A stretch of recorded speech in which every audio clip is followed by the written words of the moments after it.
திராவிட பேச்சரங்க பார்வையாளர்களுக்கு வணக்கம். பல்வேறு கருத்துக்கள் நம்மோடு பகிர்ந்துக்கிறதுக்காக திராவிட முன்னேற்ற கழகத்திலிருந்து தேர்தல் பணிக்குழு செயலாளர் முன்னாள் சட்டமன்ற உறுப்பினர் அண்ணன் இள புகழேந்தி அவர்கள் இணைஞ்சிருக்காங்க. அண்ணா வணக்கங்கண்ணா. அனைவருக்கும் வணக்கம். கேளுங்க. ஆனா இந்த ஹரியானா பெண் யூடியூபர் ஜோதி மல்ஹோத்ரா அவங்க கைது செய்யப்பட்டிருக்காங்க. பாகிஸ்தானுக்கு உளவு சொன்னதாகவும் இந்தியாவுடைய முக்கிய தகவல்கள் அங்க பரிமாறப்பட்டதாகவும் கைது செய்யப்பட்டிருக்காங்க. அது குறித்து சொல்லுங்க. அதாவது முதல்ல ஹரியானாவில் இருந்த அந்த நீங்க சொன்ன அவங்க பேருன்னா ஜோதி மல்ஹோத்ரா. மல்ஹோத்ரா அவங்க என்ன பண்ணிட்டு இருக்காங்க, யூடியூபர். அவங்க ஒரு யூடியூப் வச்சு நடத்திக்கிட்டு இருக்கிறாங்க. அந்த யூடியூப் எதுன்னு கேட்டீங்கன்னா டிராவல்ஸ் ஜோன்னு ஒரு பேரு. இதில் நடத்திக்கிட்டு இருக்கிற அந்த பெண்ணு ஏற்கனவே பிஜேபியில ஆக்டிவா இருந்தது. ஹரியானா பாரதிய ஜனதாவினுடைய ஸ்டேட் லெவல்ல ஒரு பொறுப்புல இருந்து பிஜேபியில தேர்தலில் நிக்கிறதுக்கு கூட சீட்லாம் கேட்டு ஒரு தடவை நின்று கூட இருக்கு போது. இப்படிப்பட்ட அந்த பிஜேபியினுடைய இதுல இருக்கும் பொழுது பாகிஸ்தான் தூதரகம் இதோடைய ஃப்ரெண்டையோ யாரையோ ஒருத்தர நான் பாகிஸ்தானுக்கு போகணும் பார்க்கணும்னு தூதரகத்துக்கு போக அங்க இருந்த ஒரு ஆபீஸ், அந்த ஆபீசர் கூட பழக அவங்களுக்கு நெருக்கமாகி பிறகு அந்த நபரோட பாகிஸ்தான்கிட்ட அடிக்கடி போயிட்டு வர வேலையெல்லாம் பார்த்துருக்கு. இவைகள் எல்லாமே செஞ்சிட்டு இருக்குது. பாரதிய ஜனதாவில் இருக்கிறதுனால அதை பற்றி யாரும் இதை பற்றி கவலைப்படலை. அதே நேரத்துல யூடியூப் இதை வச்சுக்கிட்டு இது நிறைய கேள்விகள் கேட்கறது போறதுன்னு வரும்பொழுது இந்திய நாட்டினுடைய எந்தெந்த பகுதிகளில் எந்தெந்த விதமான நிலைகள் இருக்குன்றதெல்லாம் கூட அந்த யூடியூப் சேனல்ல வர கூட இதெல்லாம் கூட பார்த்துருக்காங்க. அதெல்லாம் யாரும் கண்டுக்கல. அதற்கு பிறகுதான் ஒரு நீண்ட காலத்திற்கு பிறகு ஒரு ஐயம் எப்போ வருதுன்னா, இப்ப ஒரு அந்த மோதல் இப்ப வார் இல்லை, இது ஒரு மோதல். இந்த மோதல் அமித்ஷா மோடியினுடைய விருப்பப்படி நடந்த ஒரு மோதல்.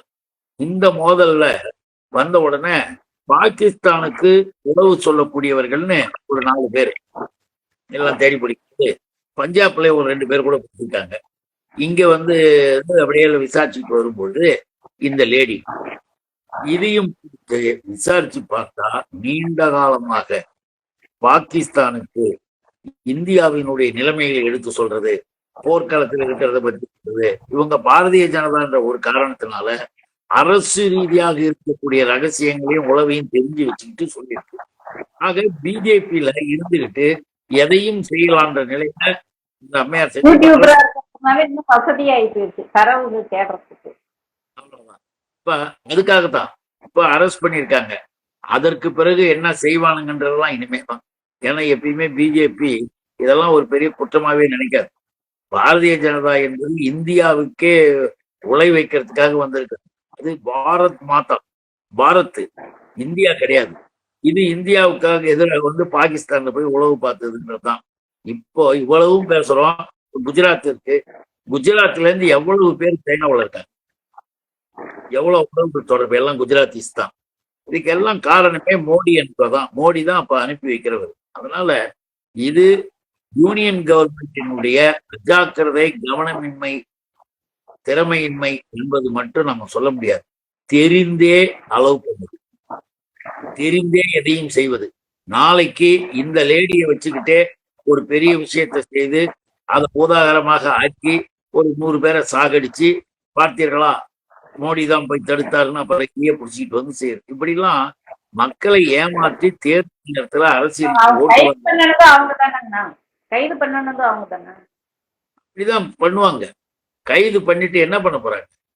கைது பண்ணிட்டு அப்புறம் ரிலீஸ் பண்ண போறாங்க. கைது பண்ணது அவங்கன்னு நீங்க சொல்லக்கூடாது. நல்லா புரிஞ்சுக்கணும்.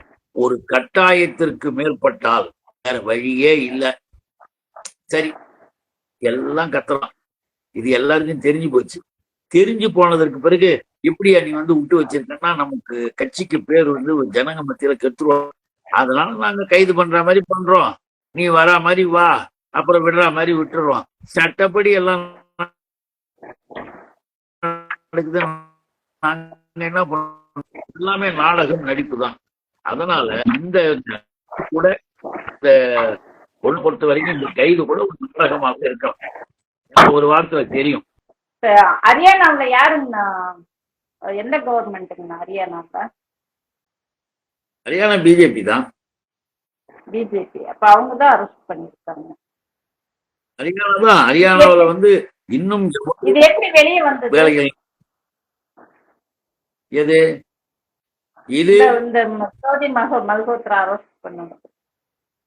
மல்ஹோத்ரா விஷயம் ஏன் வெளியே வந்ததுன்னா, உளவு பிரிவின் மூலமாக அங்கே நல்ல அதிகாரிகள் இருப்பாங்க. எல்லாம் பாரதிய ஜனதா கிடையாது. இப்ப ஜட்ஜஸே RSS ஜட்ஜஸ் இருக்கலாம். ஆனா இப்ப மேல உட்கார்ந்து இருக்கிறவங்க RSS கிடையாது. RSS பிஜேபி மைண்ட் இருக்கக்கூடியவர்கள் இல்லாம நல்ல அதிகாரிகள் எங்கேயாவது போயிட்டாங்கன்னா கடுமையான நடவடிக்கை எடுப்பாங்க. அதுதான் நல்ல அதிகாரிகள் என்ன பண்ணுவாங்கன்னா, எதை வேணா நீ செஞ்சுக்க, நாங்க அரெஸ்ட் பண்ணி தான் தீர்வோம்னு அரெஸ்ட் பண்ணுவோம். அப்படி எடுக்கிற நடவடிக்கை. அதனால நம்ம ஒட்டு மொத்தமா எல்லாத்தையும் பிஜேபி ஆகக்கூடாது இல்ல. அவனுங்களுக்கு என்னன்னு வேற வழி இல்லை, மாட்டிக்கிச்சு, சரி உன்னை அரெஸ்ட் பண்ணுவாங்க, அப்புறம் நான் பார்த்துக்கிறோம். உள்ள ஜெயில கூட வந்து ரொம்ப வசதியா கூட உட்கார வச்சிருக்கேன். அது நமக்கு தெரியாது. சரி சரி. நான் இப்போ ஃபர்ஸ்ட் இந்த தீவிரவாதிகள் வந்து ஷூட் பண்ணும்போது அந்த இஷ்யூ வந்து கிளப்பி விட்டது இந்துக்களா இஸ்லாமியர்களா கேட்டு ஷூட் பண்ணாங்க என்று முதல்ல அப்படித்தான் இஸ்லாமியர்கள் தான் இந்த தீவிரவாதத்தை பண்ணினாங்கன்ற அந்த தோணியில தான் கொண்டுட்டே வந்தாங்க, மக்கள்கிட்ட ரீச் பண்ணாங்க. அந்த அந்த செய்தி வந்து பெரிய செய்தியானது, இந்தியா முழுக்கும் பேசப்பட்டது. ஆனா இந்த ஜோதி மல்ஹோத்ரா கைது செய்தது குறித்து ஊடகங்கள் யாரும் எந்த ஒரு வார்த்தையும் இதுவரைக்கும் பேசாம. இதை நாம எப்படி பார்க்கணும்? ஊடகங்கள்ல செய்தி தகவல் வர்றது வந்து நம்ம அது எல்லாத்தையும் போட்டுருவாங்க. ஆனால் நீங்க சொல்ற மாதிரி அதனுடைய உண்மையான அதனுடைய ஹிஸ்டரி, இதற்கு முன்னால நடைபெற்றது, இதையெல்லாம் எழுதுறதுன்றது இல்லை. இப்ப தமிழ்நாட்டுல RSS பேப்பர்னு ஒண்ணு வருது. அது சாதாரணமா ஒருத்தர் கடையில ஒருத்தர் பேசிட்டு இருப்பாங்க, கடையில சண்டை போட்டுக்கிறாங்கன்னா திமுகவினர் அடித்துக் கொண்டார்கள் பெரிய செய்தி போடுவாங்க. அதுக்கும் அரசியலுக்கும் கட்சிக்கும் சம்பந்தம் இருக்காது. ஆனா இப்படி எழுதக்கூடிய RSS பேப்பர்கள்லாம் ஒரு பக்கம் இருக்கு.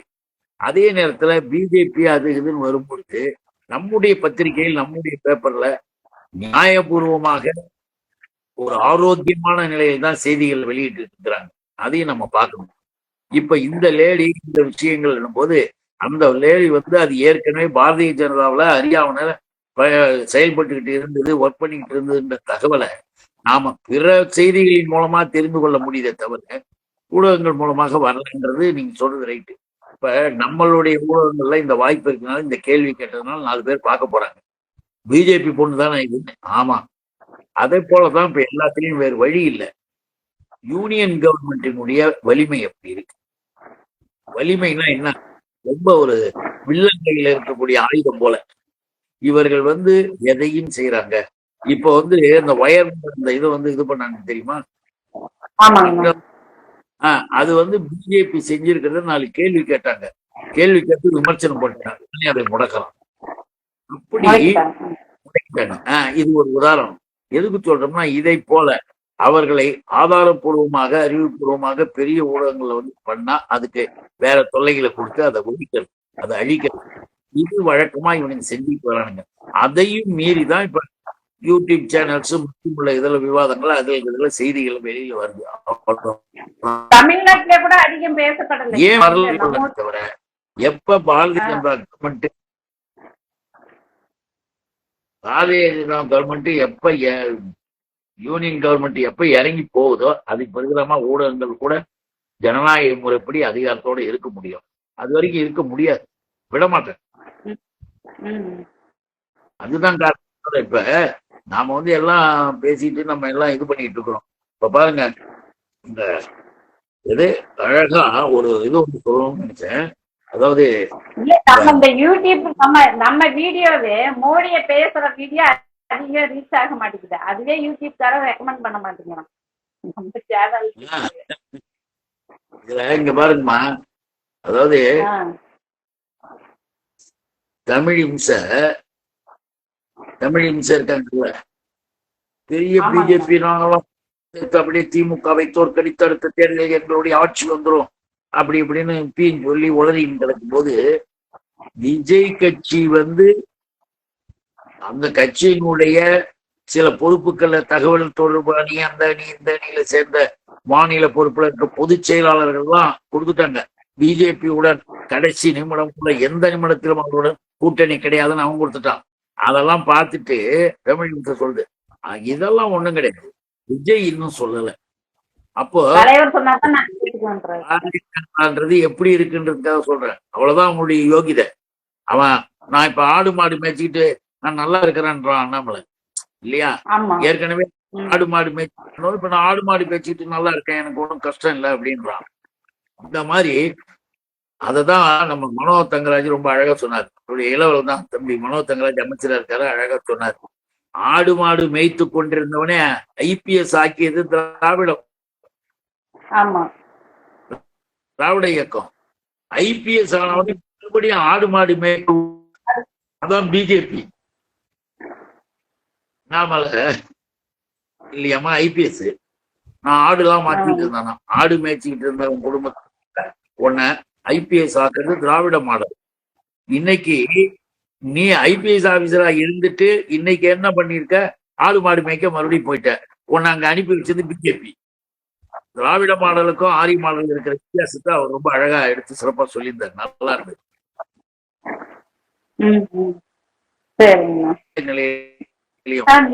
தமிழ் எப்படி போறாங்கன்னு சொல்றதுக்கு காரணம் அந்த கட்சிகிட்ட போய் கெஞ்சிட்டு காலில் உழுது வா வா வான்னு போய் உழுந்து கதறிக்கிட்டு கிடக்குது. வெளியில பேச்ச பார்த்தா அப்படியே ஆணவம் பூமிக்கும் இதுக்கும் குதிக்கிறது. ஆனா உண்மை நிலைமையே இப்ப வெளியில வருது. அவன் மூஞ்சி மேல அடிக்கிறான். அதெல்லாம் கிடையாதுன்னு நீ சொல்ற, அதெல்லாம் நீங்க தான் சொல்றீங்க, உங்க தலைவர் சொல்லல. இது என்ன இவ்வளவு இழிவாகவும் அவ்வளவு மலிவாகவும் போயிருக்கிற பாரதிய ஜனதாவுல இந்த நபர்கள் எல்லாம் இருந்துகிட்டு இருக்கிறாங்க. இது நாட்டை காட்டி கொடுக்கக்கூடிய துரோகிகளுக்கும் வெளிநாட்டுகளுக்கு தொடர்பு இருக்கிறவர்களுக்கும் பாரதிய ஜனதா போட்டுட்டு உட்கார்ந்துருக்கு. இது வழியே இல்லை. எதிர்கட்சிகள் போராட்டம் நடத்துது, எதிர்கட்சிகளினுடைய செயல மாற்றினாங்கன்னா வேற வழி இல்லாம அரெஸ்ட் பண்றாங்க. இப்போ அதே போலதான் வந்துட்டு தமிழ்நாட்டுல இப்ப அந்த தீர்ப்பு ஒண்ணு வந்தது, கவர்னருக்கு எதிராக தீர்ப்பு ஒண்ணு வந்தது. அந்த தீர்ப்பை கேள்வி கேட்டு குடியரசுத் தலைவரை நீங்க கேள்வி கேட்பீங்களா என்று சொல்லி திரௌபதி முர்மு வந்து உச்ச நீதிமன்ற நீதிபதிகளுக்கு 14 கேள்விகளை வச்சிருந்தாங்க. அதை நம்ம சென்ற காணொலியிலேயே அதுக்கு பதில் கொடுத்து பேசுறோம். இப்போ அதுக்கு ட்விஸ்ட் வைக்கிற விதமாக நம்ம முதல்வர் பாரதிய ஜனதா ஆளாத மாநிலங்கள் இருக்கிற முதல்வர்கள் எல்லாம் ஒன்றிணைக்கிறாரு. இது எந்த மாதிரி தாக்கத்தை ஏற்படுத்தும்? ஒரு அருமையான ஒரு அற்புதமான ஒரு காரியத்தை நம்முடைய முதல்வர் செய்கிறார். 8 மாநில முதல்வர்கள், பிஜேபி ஆளாத அந்த மாதிரி அந்த கூட்டணி இல்லாத 8 மாநில முதல்வர்களுக்கும் கடிதம் எழுதியிருக்கார்.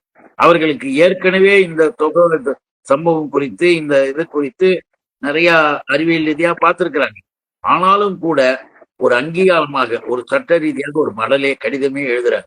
எழுதிட்டு அதுல தெளிவா சொல்றார், குடியரசுத் தலைவர் செய்திருக்கிற இப்ப கேள்வி கேட்டிருக்கிறாங்கன்னா அதனுடைய நிலை என்ன, உண்மையாக இந்த மண்ணில் இருக்கக்கூடிய சட்டப்படியான மாநிலங்கள் இருக்கிற அதிகாரத்தை முழுவதும் நிர்மூலமாக்குவதை ஆதரிக்கிறாங்க, அதை நம்ம ஒத்துக்க முடியுமா அப்படின்றதையும் கேட்டுட்டு ரொம்ப தெளிவா இன்னொன்று அழகா சொல்றாங்க. உச்ச நீதிமன்றத்தின் தீர்ப்பினை கேள்விக்குறியாக்குவதே இதனுடைய நோக்கம்.